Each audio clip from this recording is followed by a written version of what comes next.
I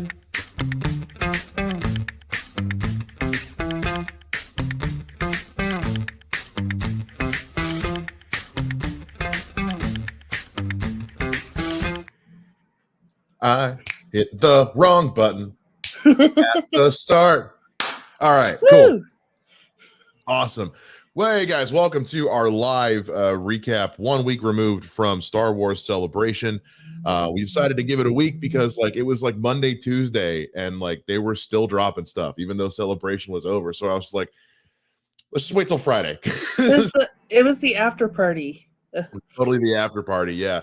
So I was like, let's just wait, and then give us a chance to look everything over, which we totally weren't doing right before we went live because we totally forgot. Not at all. Not one bit. What's going on? So we're here to just go back, to dive back into it, and to recap everything that we've learned from Star Wars Celebration 2023, including when and where the next one will happen.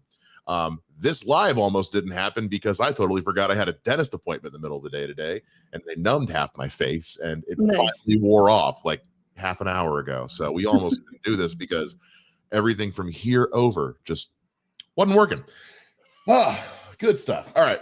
So we're going to kind of gloss over some of the stuff we've already covered in trailers, Indiana Jones, Ahsoka, Star Wars Visions. And then we'll get into more of the news and announcement stuff that we haven't really covered yet because there was no videos. So we know, of course, Ahsoka is coming out in August, which is cool. And that's awesome. Mando season 3 is getting ready to wrap up, and they've already dropped some nuggets that might be building up towards that. We'll see. There's still one more episode to go. And we know that Star Wars Visions Volume 2 is dropping on May the 4th of this year. So we got that to look forward to as well. Those both look cool. Those both look awesome. Looking forward to that a whole hell of a lot. Let's get into what has been announced as far as the films, because there was a lot. There was actually some big stuff announced. So we know that 3 live action Star Wars films and their directors have been confirmed. And those films are going to be directed by James Mangold, Dave Filoni, and Sharmeen Obaid-Chinoy. Now, James Mangold is one of my favorite directors. Logan, for example. He is currently he's directing what's the movie? It just came out. Help me, dear God. I worked multiple hours today, bro. I was just like, he also did Ford v Ferrari, which I really like that movie. He did. But man, I love. Well, he's also been attached to write and direct Swamp Thing for James Gunn's DCU, which is also very cool. James, but also we got confirmation from Kathleen Kennedy that these movies are pretty far along in development.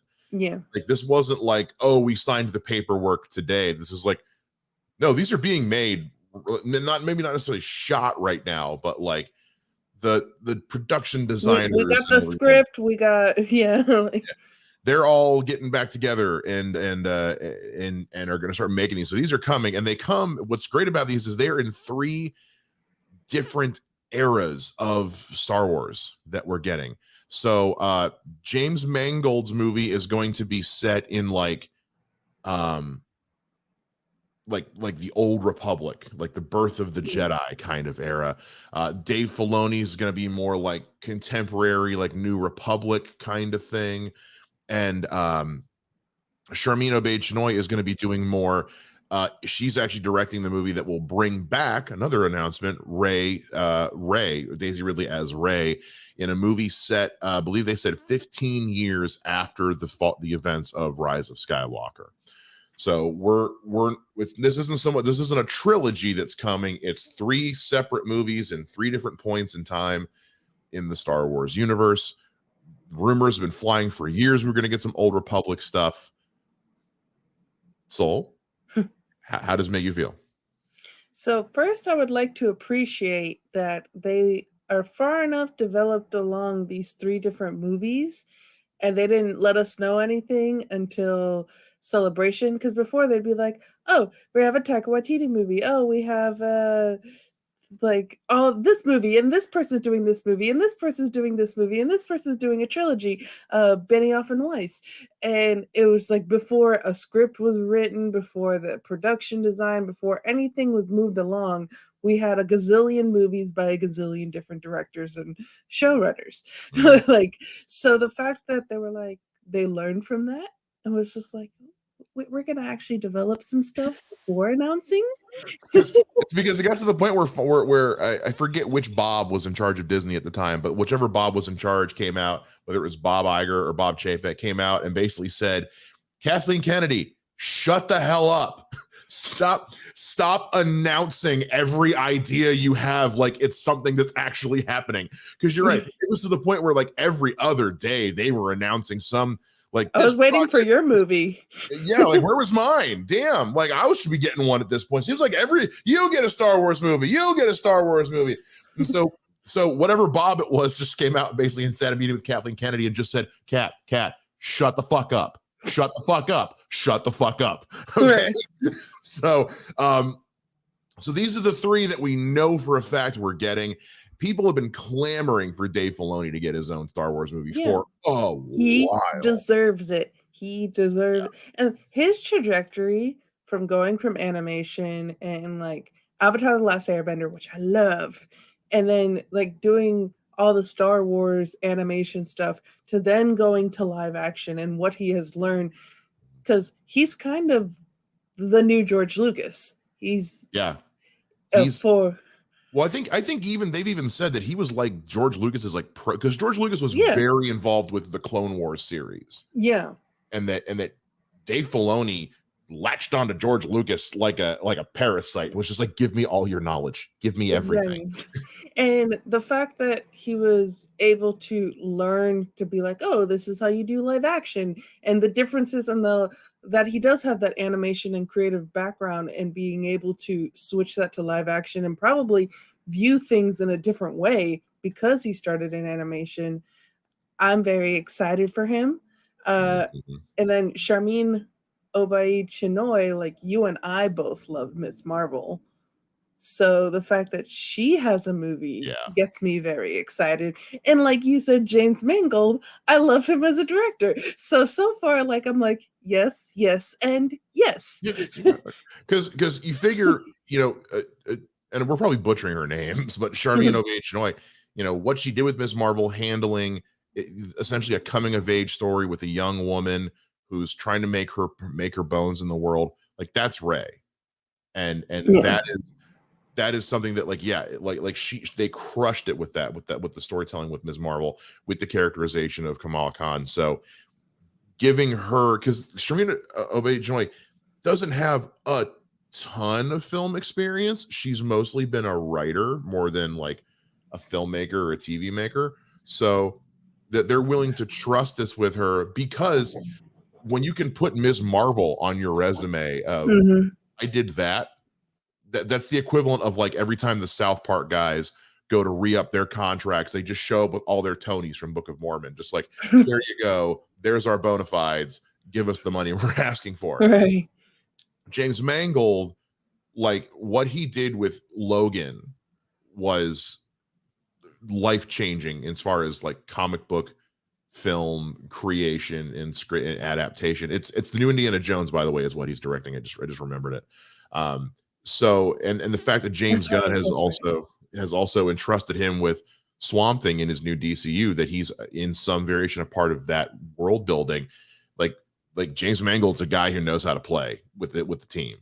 So these are three people, and Dave Filoni, like the episodes that he himself has helmed in like Mandalorian, Book of Boba Fett have been excellent. The episode that just aired this past week, which was the one that he co-wrote with Jon Favreau, was one of the best episodes of The Mandalorian, bar none. It was an excellent episode. So it is, like, and he has Favreau like behind him in everything, and those two together, like they just hit. Yeah, because the episode of The Mandalorian that people were kind of divisive on is the one that like Jon Favreau wrote by himself, and everyone's like, bring Dave back. Just you two need each other. You guys need each other. I'm actually kind of surprised that there wasn't a movie announced with Favreau at the helm. I know they probably kind of like him to be heading up their Disney Plus series stuff, but like, man, I want Favreau to do a movie. I really, but that also goes into some people were theorizing. The rumor was going around that the finale of The Mandalorian, like the final episode of The Mandalorian, whenever that is, whichever after however many seasons, they're gonna do the finale as a movie. So some people speculated, could that be what Filoni is doing? And there was basically a very taut, like neither confirm nor deny thing. I don't think they'll go that route. I think they kind of want to let that just live on its own, because then also if they do that, to me, that takes away from Jon Favreau. Like if you're going to do a Mandalorian finale movie, you give it to Favreau, because that's his baby. So, and he 100%, like, I feel like he's going to be producer on like all the movies. Oh yeah. Otherwise, what are you doing? Like, what's the point at that? Well, if you're not going to have him be involved in your Star Wars stuff going forward, because you got to remember when The Mandalorian came out, nobody gave a shit about Star Wars anymore. Like The Last Jedi, which I actually liked. People were very divided on. The Rise of Skywalker was not well received by most people. I liked it more than most, but I still don't think it was a very good movie. People love The Last Jedi. Yeah, I love that movie, and I hated Rise of Skywalker. Yeah, but people's thoughts on Star Wars at that point were just like, who the hell cares? The Mandalorian saved Star Wars reputation. So the idea that you back. Yeah, the idea that you would go forward and not have Jon Favreau in some way involved as a producer and things is idiotic to me. So, but that's really exciting. There was this image I'm gonna go ahead and share here that this is kind of a pasted together version, because the whole thing, I guess, wasn't visible on screen, but of everything that was kind of announced timeline wise, which is they said these are the timelines they're going to be focusing on going forward with their films and their content and stuff. It does, because this is just because there is so much we can look at in the scope of Star Wars lore, but we've only ever really hung around here to here, like just these little eras here. We've ignored the High Republic, the Old Republic, and Dawn of the Jedi, and the New Jedi Order. We obviously haven't gotten to yet. We're gonna get there. And I love too when people are like, "Fall of the Jedi, what?" And they were like, the regime literally, like, the Jedi allowed Palpatine to get into power, and so yes, it's Fall of the Jedi. Yeah, it absolutely is the Fall of the Jedi. They done goofed, folks. Sorry, but it's true. It's true. They done goofed. So we are looking at. I really think that in the break that Star Wars has had, because like The Mandalorian and Book of Boba Fett notwithstanding, Star Wars has kind of been on a break for a while. Yeah. Their sequel trilogy just didn't land the way they wanted it to. They had director shakeups, mixed to bad reactions to the last two movies in the trilogy. They lost goodwill with the fan base. So they've spent the last few years with their streaming series getting some of that goodwill back.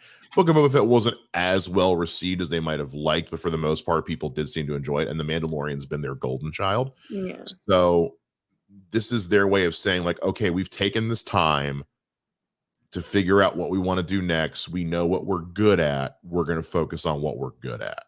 Yeah, and they needed this. And it's one of the things with Marvel and that we talked about is that they've said they're going to take a little bit of a step back because they were just hitting us and hitting us and hitting us and hitting us. It was too much.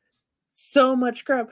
And like Star Wars was doing way less, but they were a movie every year. Yeah. And they were also hitting us with so much Star Wars news, like we said before, that even though we weren't even though we weren't actually getting those, it was just so it was too much in the way that like phase 4 of Marvel kind of became too much. And so I think Disney as a whole is learning, less is more. Less is more. Yeah. There's a reason why these movies came out every 3 years. Yeah. Like because in the years that there wasn't a sequel trilogy movie, we had Rogue One, which is actually my favorite Star Wars movie, and I know people are going to give me some backlash on that, but fight me, it's fine. And then there was Solo, which unfortunately people really liked, but it suffered at the box office because of the backlash from The Last Jedi. And So they were like, they made December their time for Star Wars, and they're like, well, yeah, let's put it back in May because that's when it came out in 1977. And it's yeah. just like, no, you've switched to December. December is now Star Wars time. And then what really hurt them too was they dropped it in May, but it was surrounded by all these big heavy hitters from Marvel. Yeah, And so Disney they were kind of just fighting each other. yeah, they kind of cannibalized themselves because you had like Captain Marvel and Shazam and then Endgame, which all came out around Solo. Yeah, what Justin's saying, quality over quantity is the way to go. Absolutely. People will wait for something good. Yes. People will, the Batman, for example, it was supposed to come out in 2021. Halfway through the year, Matt Reeves said, you know what? I can make this better, but it's going to take me longer. And he's like, I'm pushing it back about 6 months. And lo and behold, what happened? People will wait for something as long as it's good. If you put out a good product, no one's going to care how long they had to wait. Metallica just put out their first album today in, I think, 5 years. And I didn't even know that. It is one of their best albums in like a decade. It is. I now have something to do tonight. You do. I've been working from home today. It's been on repeat in my house. Metallica's new album is fire. It is so good. It was worth the wait. Compare that to Avenged Sevenfold put their first new song out in like 7 years, and it sucks. So people will wait for quality. Yeah. All this to say, Star Wars, we will wait as long as you make us wait for something good. When you make us a big pile of dog crap. Not a big pile of dog. If you're cranking stuff out left and right, okay, but it better be good, because then we're just going to be like, what are you doing? We'll wait for quality. It's fine. Mm-hmm. Quality over quantity. Marvel's learning that lesson. Now Star Wars, Disney in general is learning that lesson. So I also like what Justin said over here. Fans of TOR, fans of the Old Republic and Knights of the Old Republic have been asking for Old Republic Ursa for a long time. Hell yes, we have. I love our buddy Kevin Smets has put out this excellent Star Wars Knights of the Old Republic web movie thing he's been doing. If you find a way to get it, to get a look at it, please do. It's absolutely excellent. People have been clamoring for this. It's on YouTube. For the longest time, Benioff and Weiss were attached to do an Old Republic trilogy, and then Game of Thrones season 8 happened, and the less said about that, the better. So now it's like we're like, okay, let's brave those waters again. James Mangold seems like the kind of guy to handle that. Yeah, 100%. And like you said too, why did I forget Indiana Jones? I know why I did, because I was lukewarm on the trailer to begin with anyway. So but the fact that's just his style. Yeah. Like if he's going to do a Star Wars movie, Old Republic just screams James Mangold. Absolutely. And again, like knowing that James Gunn is trusting Swamp Thing with him, and apparently Swamp Thing is like a passion project for him. So if that's the kind of sandbox he likes to play in, Old Republic makes so much sense, because it's literally like the Jedi are basically wizards, and it's magic, and it's like Lord of the Rings meets Star Wars but mostly Star Wars, but it's got that extra dose of fantasy to it, almost like a Lord of the Rings, and that's what the Old Republic stuff is really good for. So tied in with this announcement is the fact that Daisy Ridley is coming back as Rey.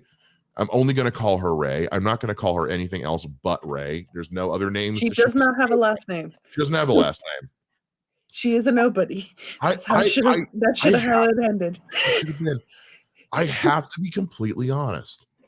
I am amazed and shocked she's coming back. Yeah. Not that I'm amazed and shocked they would bring her back, but that she would agree to come back, because the torrent of bile she has had to endure from doing Star Wars would make a lesser person quit acting altogether.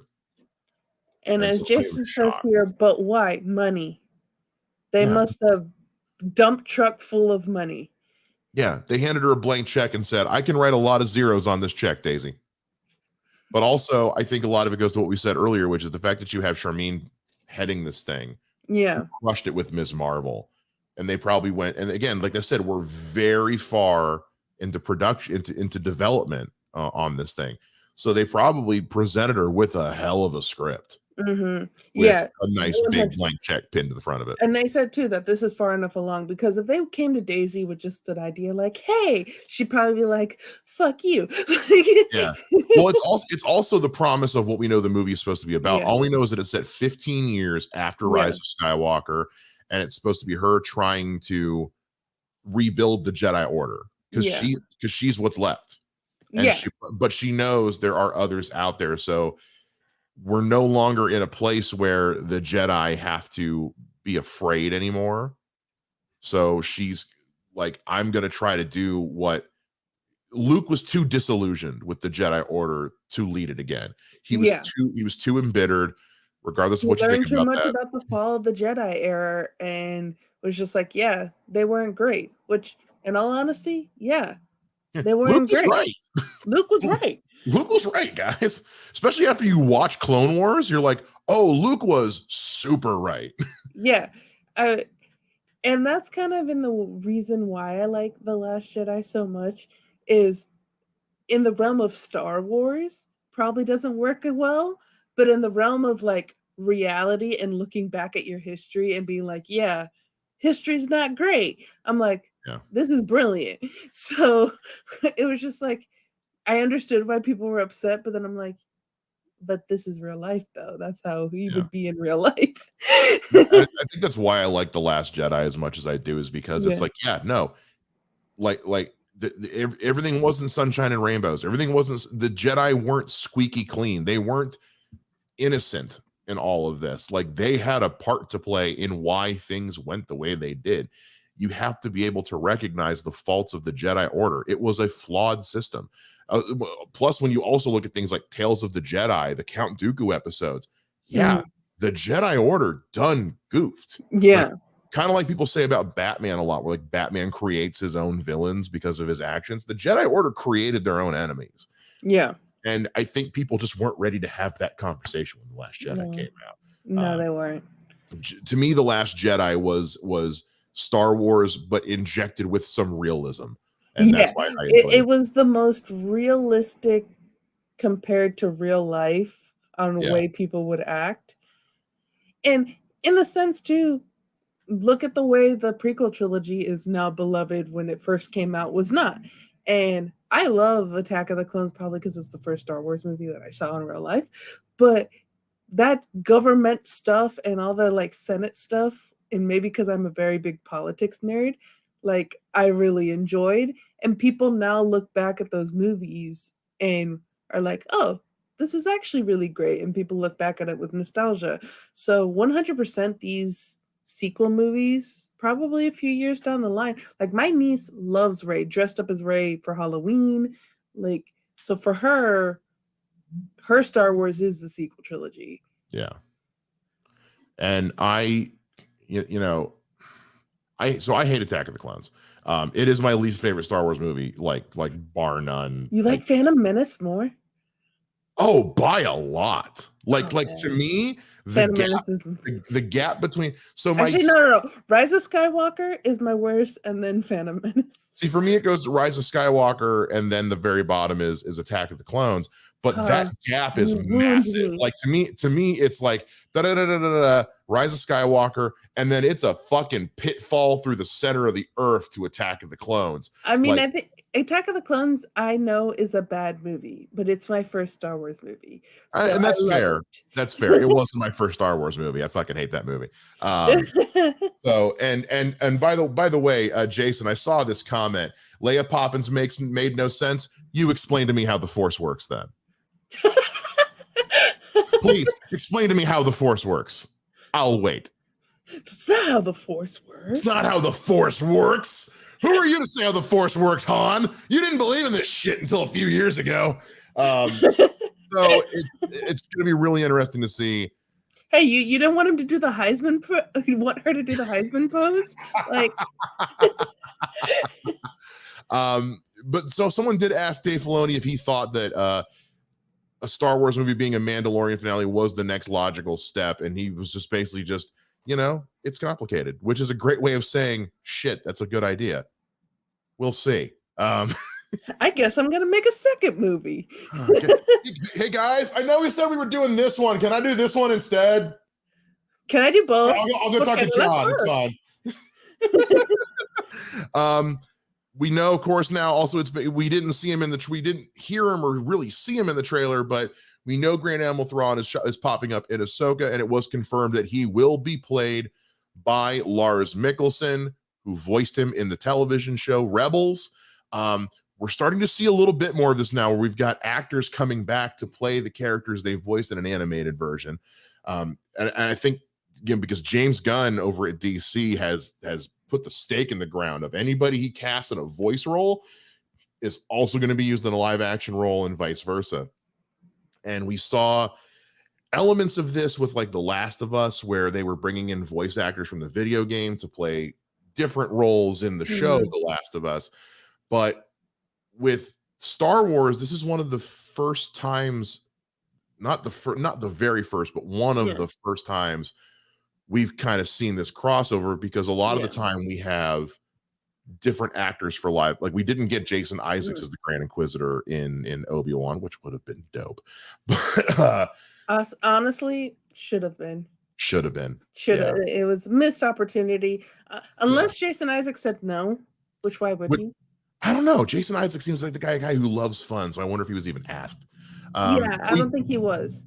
But we also have Mary Elizabeth Winstead coming in to play Hera, and Natasha Lobordizo, which, by the way, is going to be playing Sabine. Huge crush on Natasha Lobordizo. Playing Sabine, neither of whom are the original voice actors for those characters. Same with like the voice actor Ashley Eckstein, who was the voice of Ahsoka, is not coming back as Ahsoka. That's obviously Rosario Dawson. There were some speculations about who was going to be Grand Admiral Thrawn. A lot of people, like myself, thought that it was actually going to be Mads Mikkelsen, who is Lars Mikkelsen's kid brother. I mean, Mads Mikkelsen's like 50. He's his younger brother. Because you had said to me in our group chat, like, I think it might be or someone had misheard the announcement and had said to me that it was Mads Mikkelsen, and I about shit my pants. Yeah, I think Boggs said Mads Mikkelsen. Yeah, it was Boggs. Yeah, and then and I screamed. I was in the car when I got that message, and I was like, ah! And I was just like, oh, Mike must be so happy. And then you're like, it's actually Lars Mikkelsen, but I'm still happy, but not as happy. It's Lars. Oh, the guy you voiced him originally. That's still awesome. It's not Mads, but that's awesome. But it's not Mads, but that's awesome. I'm very conflicted right now. I should probably pay attention to the road while I'm driving. Yeah. And to go to Jason's comment of the movie not flowing from Force Awakens, that's what happens when you don't actually have a plan and you're like, we're going to just hire 3 separate directors. Yeah. Yeah. So I think they're learning from that as well. Yeah. Although to me, I feel like The Last Jedi, there was one of those when like you don't have like, it should have just been him for all 3 movies. But when you have originally 3 different directors and you're passing the baton and you have no like, this is what I would like to happen next, because we know how he is with the mystery boxes. He was like, oh, I'm gonna take your mystery box and do this with it. Yeah. And so I felt like the second movie, you could have gone like 4 or 5 different ways with it and it would have worked. And then the last movie was just like, I don't like what you did, so I'm course correcting and fucking over your movie in the middle. So instead of like going, okay, well, you took it separately, so now I'm gonna go forward with my own shit, but like taking from you. So it's literally like we have one movie and I feel like it moved along in a different direction, but still was like I'm not explaining myself well, but it still was like a good sequel, but like in a different direction than what fans wanted. And then the third movie was just like, oh, fuck your sequel. I'm gonna make a sequel to my movie. Yeah. Anyway, this is not the defend the Last Jedi podcast. Yeah. That's another day. And also like to point out what Justin's saying here is Steve Blum is voicing live action Zeb. Yeah, we just saw Zeb in a brief cameo in The Mandalorian and was voiced by the same guy. And by the way, the animation, the CGI on that was excellent. It was a very good. When I saw him walk in the background, I was like, because we also saw that same species in Jedi Fallen Order as Cal Kestis' master in some Clone Wars flashbacks. So I thought maybe it was just another one of those. Then he opened his goddamn mouth, and I was like, that. I'm Leo DiCaprio in Once Upon a Time in Hollywood. So who's to say we might see? We didn't see him in the trailer. Probably a pretty good chance he's going to be in Ahsoka. It's probably a pretty good chance he's going to be in Ahsoka. It would be weird if everyone else was in there but him. I'm just saying. So, Mary Elizabeth Winstead. That I love her. I just rewatched Scott Pilgrim the other day because that's a movie that needs to be watched as often as possible. And I'm a big Edgar Wright fan. She's so good. She's such a good actress. I love her. She was so misused in Birds of Prey. And hearing that she's been cast as Hera is one of those like, yeah, no, that tracks. That absolutely tracks. And also it's also great because like she's married to Obi-Wan Kenobi. She's married to Ewan McGregor. So cool. They're both in Star Wars now, which is nice. If they ever do like Rebels era of like the animated show, I want Freddie Prinze Jr. to play live action. I know. There's gotta be because I know he's dead. And it breaks my heart that he's dead. But if we can get a flashback of some kind, or him as a Force ghost, something. But just Freddie Prinze Jr. making a live action cameo, as Kanan, I will probably just orgasm on the spot. Like my neighbors will call an ambulance because they'll think I'll died in my house. Like I don't think my heart can take it. I honestly don't think my heart can take it if he does. And Jason saying, how do you know we're not? I'm not saying. I'm just saying if we do, I won't be able to take it. I won't be able to handle it. I will die. I will probably actually die. He like was a voice in the last movie, Rise of Skywalker, when they were hearing all the Jedi. So that's right. I forgot about that. Say what you will about The Last Jedi. That moment where we hear literally everyone talking to Rey was super cool. Yes. That was super cool. We know he's a Force ghost. Yeah. Yeah. We know, because we also, what's actually kind of fucked up is that we also heard Ashley Eckstein as Ahsoka. It's like, but she's not Ahsoka in live.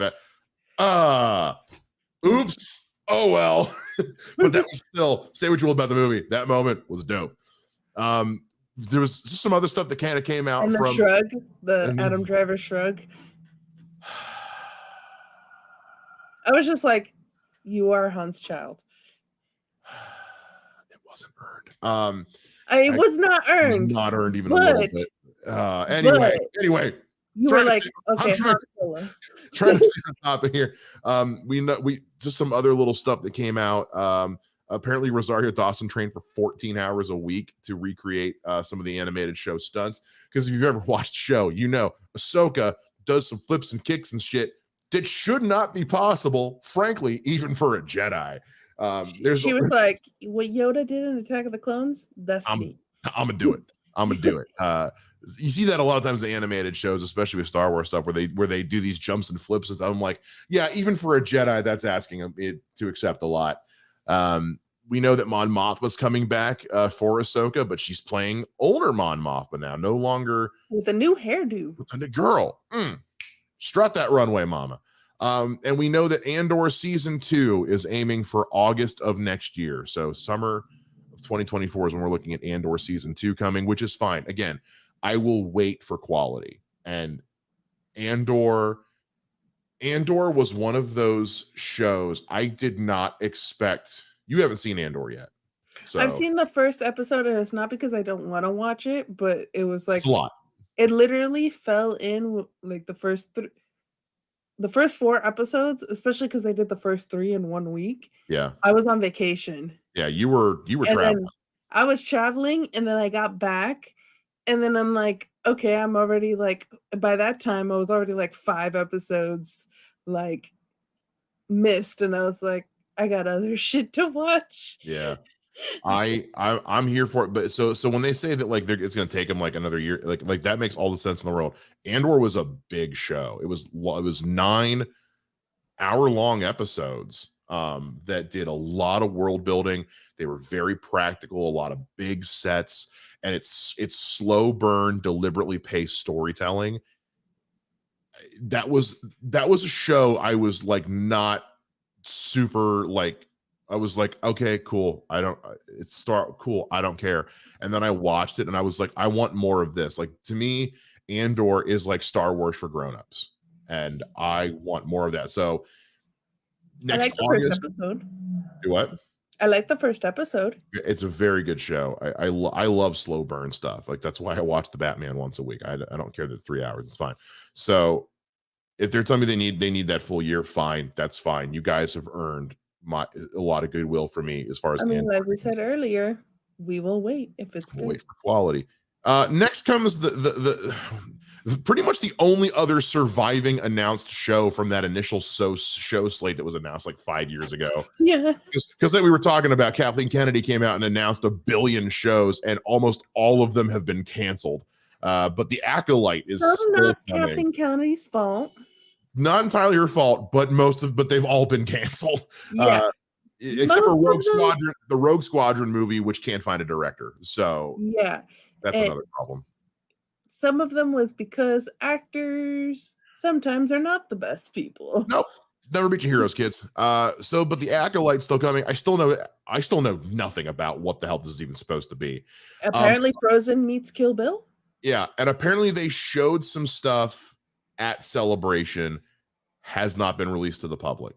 And I guess they've been cracking down fucking hard, because I haven't even seen leaked footage from this thing. And usually there's something. I've seen Jack. All I've heard is that people were like, this was amazing. Yeah. The footage that they saw. And apparently, speaking of like James Mangold and Logan, Daphne Keane is in this, who was X-23. Who was little Laura in Logan. Ooh, apparently she's in this. I can't think of anything she's been in since Logan, which is kind of crazy when you think about it, because she's very good in Logan. But I don't know anything other than this quote you brought up, this Frozen meets Kill Bill. I'm not gonna lie, that's sitting a little weird with me. because I do not like the Kill Bill movies. I don't like Quentin Tarantino for the most part. Frozen ruined me more. I know. And Frozen, I have a love-hate thing with Frozen. So I haven't heard enough about this show to be excited about it. And for the first thing for me to hear about what this show is going to be like is Frozen meets Kill Bill. Strike 1 and 2 for me. Only you.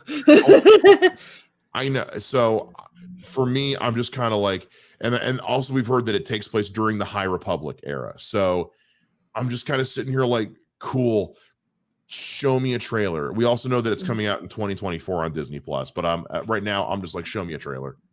And they did go further into like what part is Frozen, what part is Kill Bill.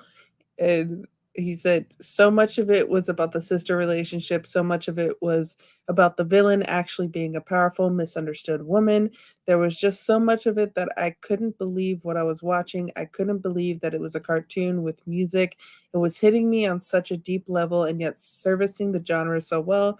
As for Kill Bill, I think it's a really good reference for the modern day martial arts film. Obviously, Tarantino took inspiration from a lot of movies that our action team and a lot of our design team pulled from, which is stuff from the Shaw brothers to Akira Kurosawa in his samurai films, but also films like Ang Lee's Crouching Tiger, Hidden Dragon. Okay. I need to see a trailer. Really, I need to see a trailer. I'm curious to see if we'll get more about this. They're saying 2024 release window. I would have, because D23 is supposed to be in September this year. So my guess is we'll probably see stuff. If we don't, if we don't see something for the Acolyte, and I would say probably Andor season 2 at D23 this year, that's when I'm going to start like biting my fingernails. Like, okay, guys, what are we doing? And they probably too. They're like, we have to save some stuff for D23. Sure. No, yeah. Absolutely. I'm just saying, like, if we don't see something at D23, that's when I'm going to start going, okay, what are you guys actually doing with this? Like right now, I'm not concerned. If I don't see a trailer in the next week or something, like I'm not concerned. I'm just saying, if come to D23, we still haven't seen anything from either of those, especially the Acolyte, because they've been working on this forever. That's when I'm going to start going, do you guys even actually have anything here?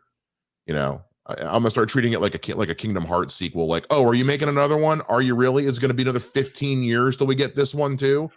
God, I'm getting just triggered today. Nothing triggers me more than release dates. Release dates are so triggering to me. We've learned a few things about Mike today. Some of them that make me sad, but it's okay. Fine, be sad.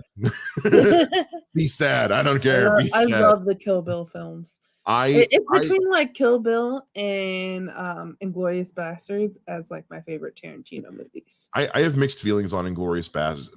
The thing I realized about me is I have issues with Quentin Tarantino, so that makes digesting his movies difficult for me.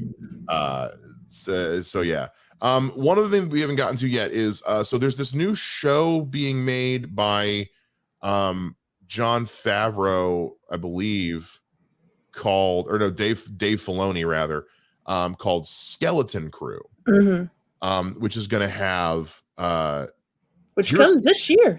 It's coming this year. And what they did announce, they didn't announce like any of the cast or anything other than Jude Law. We know Jude Law's in this thing, which nice.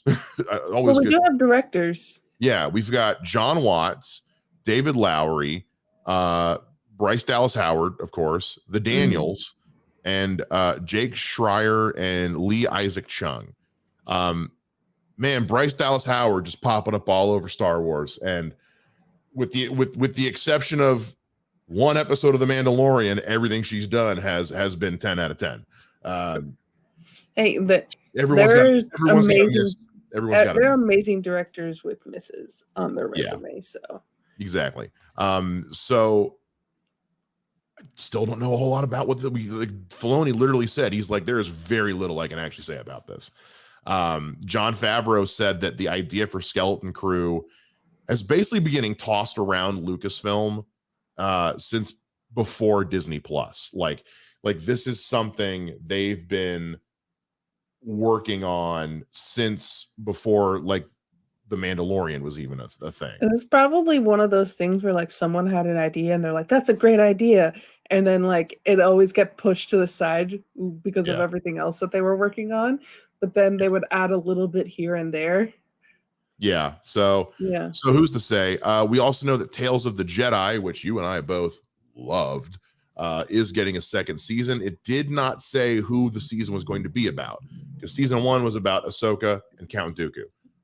I personally would love 3 Qui-Gon Jinn episodes.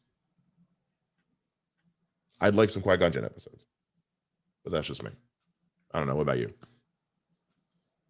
Yeah, Qui-Gon. Yeah, we want some Qui-Gon. Give us some Qui-Gon. We got a little bit of it. We got a little bit of it in Tales of the Jedi, and that was excellent. And we got a little bit of Qui-Gon in Obi-Wan, obviously.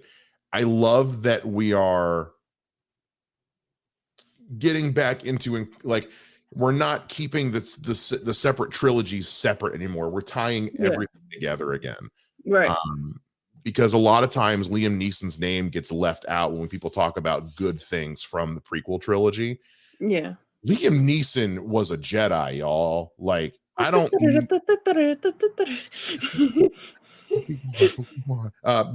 of my favorite things ever was that when the previewed guys were reacting to Obi-Wan, when they would intro the show, they go, "We're watching Obi-Wan Kenobi."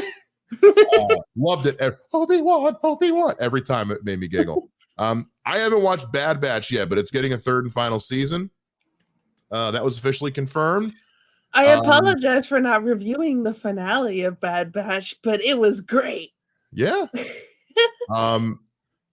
They said the Lando series is still definitely happening. Sure, if you say so. Good luck trying to nail down Donald Glover. He's busy.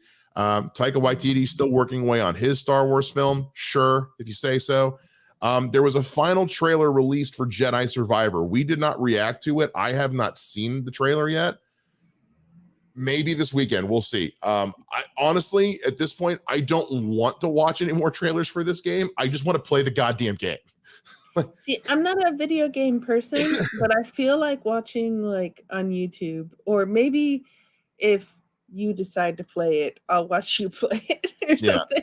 We'll see. We're working on announcing something. We haven't nailed down all the details yet, y'all, but hopefully in the next week we'll be able to. But if you'd like me to do playthroughs or play-alongs of Jedi Survivor, I'm probably gonna do them on Twitch, on my own just personal Twitch channel. We'll see. You guys will have to convince me, but we'll see. I will stream it for you, Saul. Coruscant might be playable in Jedi Survivor, which Jesus, don't tease me. Don't tease me like that. And there was some kind of tease they showed for The Mandalorian, but that episode has already aired, so I don't think it really matters anymore. And then the rest of everything they talked about was just kind of little stuff. Like they talked about Ahmed Best showing up in The Mandalorian, which was so great that he got that second chance at living in Star Wars and making his character that was from a children's game show, a cool children's game show, canon in Star Wars, and he got to be badass for like 5 minutes on screen. Also for the 40th anniversary of Return of the Jedi, it's going to be going back into theaters, which is super cool. I'm going to go see it. You are muted, Soul. If it's the 40th anniversary, can we do the original version? You're asking a lot of Lucasfilm. I know I am. Soul. I am. Ewan McGregor really wants an Obi-Wan season 2, but Lucasfilm is, I guess, on the fence. Look, I'd like a season 2 of Obi-Wan. I don't need a season 2 of Obi-Wan. I think it works just fine in its little pocket. If they said we're doing a season 2, I want the Darth Vader comic to be put into real life with Hayden. That's again, what I want. Like don't tease me. Like don't put that in my head, because now that's all I'm going to think about like for the rest of the day. Because like the Vader scene in Rogue as he's rocking to Metallica. Yeah, as don't. Oh man, I know what I'm doing tonight. I'm just gonna play Metallica. I might just go play Fallen Order again in preparation for Jedi Survivor. But I enjoyed Obi-Wan Kenobi more than most people did. Honestly, I only had like a couple things I genuinely didn't like about it. I don't think it needs another season, though. I think it's fine. I think it's good. I think we left off in a good spot. We can fill in the blanks for what happens between the end of the show and A New Hope. Yeah. Rogue Squadron, I guess, got brought up, and they said like they're still figuring it out, because we know that Patty Jenkins was supposed to take over and direct it. I guess she pulled back. Wonder Woman. Well, we don't know for sure, because Wonder Woman 3 hasn't been confirmed yet, and with The Flash coming out here in June, it remains to be seen. There's not been an announcement. I think originally for Wonder Woman, but now DC's kind of changed. Well, yeah, we'll see. With what happens in Shazam 2, And so we know that James Gunn has only revealed like 25% of his DC slate, if even that. We know that there's a lot that's probably going to get announced once the Flash comes out and the reset happens. And then the current rumor is that we're going to get another DC Fandom this year. We'll probably get a lot more confirmations then. But until the Flash comes out, we're probably not going to get a whole lot more confirmation. There's too much at stake there. So, but anyway, all that to say, there's a pretty good chance Rogue Squadron's not going to happen, which again will just be another item on that list of things that was announced 5 years ago that's not happening. Which is why another game too that I did not play. Oh god, the Rogue Squadron game for N64 was the shit. Oh, I was talking about the new one, the newer. Oh no, I haven't played the new one yet. I've heard it's awesome though. I've heard I played the N64. See, when I used to play video games, it was on the N64. Yeah, yeah. And then only two other things left. Rian Johnson's Star Wars trilogy is no longer in active development, which I think it's a bummer, but also Rian Johnson is crushing it with these Knives Out Benoit Blanc movies. Please continue to make those. Like if I have to sacrifice more Rian Johnson Star Wars for more totally awesome kind of funny murder mysteries, give me the murder mysteries all day. I think though that like he was kind of fucked over in a way. Yeah. And for me, I feel that if he would have done a movie that was not part of the Skywalker saga. Yeah. If he had gotten a Rogue One or a Solo. Yeah. Because his movie, I would put in the same vein as kind of like Rogue One for me, of the newer movies of like, those are my top two of the Disney era Star Wars movies. Yeah. And so if he would have been given the trilogy first or something, because I like his brain and how he views Star Wars. I like how he views storytelling in general. And I like how he views storytelling. And also we've heard so much about how all the people that keep the lore and the canon of Star Wars loved working with him because of how passionate he was about Star Wars and how passionate he was about keeping things correct in the canon. Yeah. So someone like him, I don't want people like him to be like afraid to work in Star Wars because they look at it in a different way from other people. And he's such a great writer and great director. You look at like The Nice Guys, which was a movie that nobody saw that everyone should have seen with Ryan Gosling and Russell Crowe. The movie was awesome. And again, like Knives Out and Glass Onion, like I love Rian Johnson. I love the movies. I love his writing. I love his directing. So for me, it's a bummer, but also I want him to go make stuff where he's going to have fun. I don't think he'd have fun doing Star Wars again because of the vitriol that happened. Because of the vitriol that happened, it would just happen again. No matter how good he could make the best Star Wars movie ever, and people still say it was a pile of shit just because they didn't like The Last Jedi. So, last but not least, the next Star Wars celebration will happen in April of 2025 in Japan. That was confirmed. That will be happening. I want to go to Japan. You're going to go to Japan. Cool. Japan has always been on my list of places to go visit. And I'm like, am I going to Japan in 2025 now? It's weird because like I've never been to Star Wars Celebration, but I have been Celebration adjacent because I was in Chicago the year it was in Chicago because I was there for like Schmodown and Top 10 show, and Mark Ellis was taping his comedy special. So I went for all that, but Celebration was also happening in town. But that's also how I got to kind of sort of almost meet J.J. Abrams, and it was kind of fucking cool. Have I told you that story? No. Okay, so I was going to dinner in somewhere in downtown Chicago, and this whole group of people was coming out. So I held the door open and let them all go through to come out. I was being polite. So I go and I sit, I'm like, can I get a table? And they're like, yeah, I'll be like 15-minute wait. So I'm sitting and I'm looking out the front window and I see these black SUVs pull up in front of the restaurant.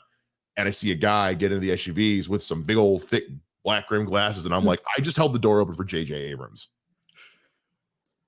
Oh my God. And then the next day is where they announced The Rise of Skywalker. And I was like, I made that happen. That happened because of me, because I let him out of the restaurant. So it's all your fault. We Well, know who to blame now. at the time, I was proud because the first trailer for Rise of Skywalker was dope. Like, It was. say what you will about the movie, like, so yeah, so that's fun. So yeah, celebrations happening in Japan in 2024 in Tokyo, or 2025 rather. Cool. Yeah, it is kind of weird. They're skipping 2024. They're not doing anything next year. I But think they know if you don't have a bunch of stuff to announce and like, then I guess don't have a celebration. Although yeah, they had celebrations between, like, but it was yeah, kind of it wasn't in the same vein it was more as like what it is now. it was more like an old school Star Trek convention where people were just there to hang out and talk Star Wars. Right. Like, you know, you had like Rebels or Clone Wars going on, but it was mostly just like, hey, Oh, have you read here's the new book that is yeah, now or here's a canon? Q&A with Mark Hamill, because who doesn't love a Q&A with Mark Hamill? Is he going to tell the same 5 stories about being the Joker? Absolutely. Do I want to hear them all over again every chance I get? Absolutely. So I never don't want to hear Mark Hamill tell the same 5 stories. So also Mark Hamill noticeably absent from Star Wars Celebration. He's also busy. So and he's yelling at people on Twitter in the good way. he's fighting with people on Twitter for the right reasons. Yes. Which is great. So, man, Star Wars Celebration, they put a lot on us this year. A lot to be excited about and a lot to be curious about, the Acolyte notwithstanding. That's the only one. I am excited and curious about it. I want to be. I really want to be. They haven't given me enough to be like, oh, hell yeah. All I've heard is, you know, it's Star Wars meets Seven Samurai meets Frozen meets Kill Bill. And I'm just like, those don't go together. Those things don't go together. The way they can. The way I said, though, of like, I want people who view Star Wars in different ways to have projects in Star Wars and not be afraid to jump into that sandbox and have fun with it. I mean, just look at Visions. So that's, I feel like the Acolyte is gonna be that. I hope so. I'm not saying like I'm not like dreading it. I'm just not excited for it because they've given me nothing to get excited about other than just some concepts. Like they've said like, oh, here's the concept of the show. It's like, cool. What's it about? You will find out soon. I fucking better. I mean, I know I will. And I'm sure it's probably going to be a D23. It's probably going to be. All I have to say, cálmate, relájate un poquito. I'm in a mood today. I've been triggered so much during this live. It's kind of ridiculous. I also like, I'm in the middle of trying to like schedule playing D&D with people, and trying to schedule D&D games with a bunch of people is some of the most triggering shit I've ever. Like when I watch Stranger Things, like like season 4 specifically, when they're arguing in the first episode about the basketball game versus making time for Hellfire Club, and them talking about, we got to move this, we got to move that. I was like, this should have come with a trigger warning, because as someone who plays D&D, that is affecting me in an ethereal way I didn't think it was going to. And I'm in the middle of that right now. So Star Wars Celebration had a lot to give us, and it's a lot. What's your favorite thing? What's my favorite thing? Yeah. It's the Ahsoka trailer. It's not even. Very close second is the fact that James Mangold is doing a Star Wars movie in the Old Republic. But it's that Ahsoka trailer like did things to me. That Ahsoka trailer was excellent. What about you? I'm definitely gonna go with the Ahsoka trailer, and then the new, like the 3 new movies that are in development. Those are like the 2 that I'm focusing on, because if I'm going from like announcement perspective, but not something we've seen, then it's those 3 movies. If we're going from a trailer that we saw, it's definitely Ahsoka. Come on. Yeah. There was nothing like there was nothing that was announced that made me go, really? Like everything on here just made me go, like the lowest opinion I have on everything here is just the Acolyte, and that's just me going, I want more. I just want more.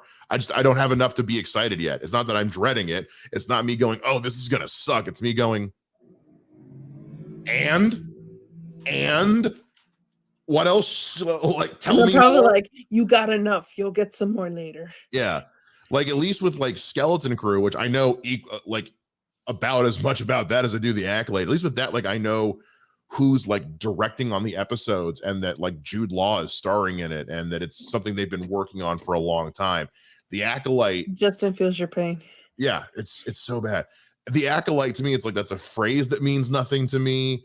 I'm not familiar with the leads. They've given me nothing on, like, I don't know what to feel because they've given me nothing to go off of. So, but like that's the lowest opinion I have of anything announced this year. Everything else is pretty much just like, fuck yeah.